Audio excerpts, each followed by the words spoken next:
Arvoyarns. I gotta tell you this now. After getting myself together, going to college and all, I did an internship at the Veterans Center down at 4th and Spring. Right? So down there, homeless vets come in, they're living on the streets and stuff like that. And this one guy came in, and they brought him over to me, right? Because I'm doing an internship there, and I'm blind. And they say, "Hey man, listen, we've been telling you about this guy. Here he is, right here. He can't see at all. He just like you." I'm saying to myself, Lord, I thought I was the only fool that couldn't see and would challenge the streets. I said, the person, man, do you want to live or you want to die? He said, man, I want to live, but people don't believe I'm blind. So once again, here's somebody that didn't have an eye problem. He had a nerve problem. So when I talked to the counselor there, I said, listen, he needs help. I said, I've been where he's at. I said, he doesn't just need a detox. Because he said, well, somebody just give him to a detox so I can get a check. Right? He wanted a detox so he get in the program and get the check. Right?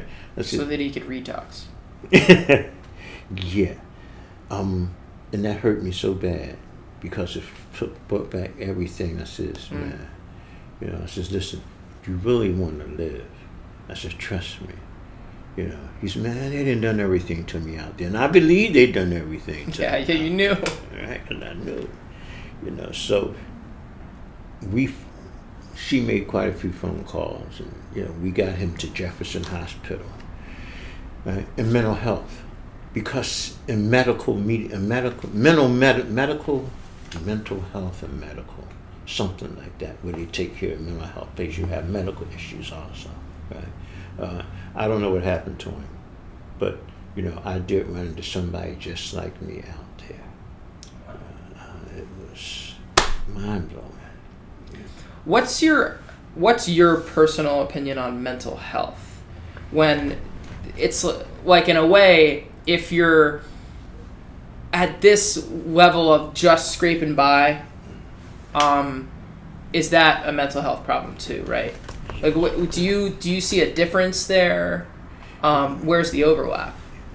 The overlap comes as it depends on emotionally how stressed out you are as far as your quality of life. Mm-hmm. And I've got to go back to children from poor households. Okay. It's a dog-eat-dog world. But if you come up and you aren't used to having enough to eat, right? The only thing is dog-eat-dog. Even his brother and sister, I got snatched just off my brother's plate, right? The people that live like, the children that live like that, right? That's where the mental health part starts, the way you think, Do you have to be aggressive and mean? So they take that from their childhood to their real life. Mm-hmm. And if they don't ever get up to a point where they have employment, a type of employment that will allow them to bring themselves out of that poverty mindset. Yes, I totally agree with the poverty mindset thing. Yeah, because the mindset, it's just so powerful for everything. It just echoes out into all of the universe. And that's why for years they've had the projects is just generations of welfare recipients, girls having babies because here's a young girl. People don't know any better. They don't know any better, and the guy offers her $20 to have sex with him. $20 mean there's somebody that's starving. Especially if it's a girl, she knows she can, and she don't worry about protecting herself. Already. Yeah, and so it becomes a way of life that it's hard to get out of. So for homelessness, besides just a person going broke or something happening to them, a tragic incident happening that just they can't make a living no more, right? Mental health plays a very strong or high percentage in a child or a adolescent or a teenage adult. Okay. A lot of them are angry, not because nobody did anything to them, but nobody's helping to do anything with them.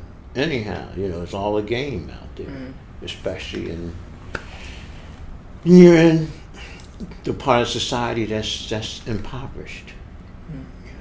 But yet, a large percentage make it out by the grace of God. I mean, that's the only way I made it out. I was,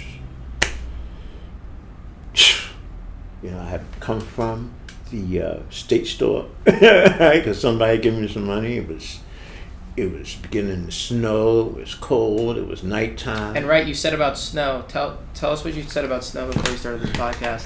Oh, well, snow is very difficult because it softens your sounds. So you can't hear any danger coming towards you when it's snowing. It's like a cushion and stuff. Rain is dangerous because it blocks out all sound and makes its own sound. And then if the wind is blowing, you can't use your facial vision, right? Which is the sensation. Yes, it's the sensation of air moving and vibrations. By the way, how acute? Obviously, you weren't lifting weights back then, so you're like a superstar compared to what you were used to be able to do with your body. But even back then, like at that point in time, what are your senses like? Because obviously they're way heightened in different ways because you're blind. They were heightened and frightening because I didn't understand them. Yeah, still. Okay, I didn't understand. Even though I was blind, I didn't understand that this noise meant danger. This was an echo let me know how far away it was from something. I had no... Right. You lose your sight and your other senses pop in, but you aren't used to using them. You aren't used to using them. So, you slowly begin to understand and you just focus on, okay, this is danger. Arvoyarns.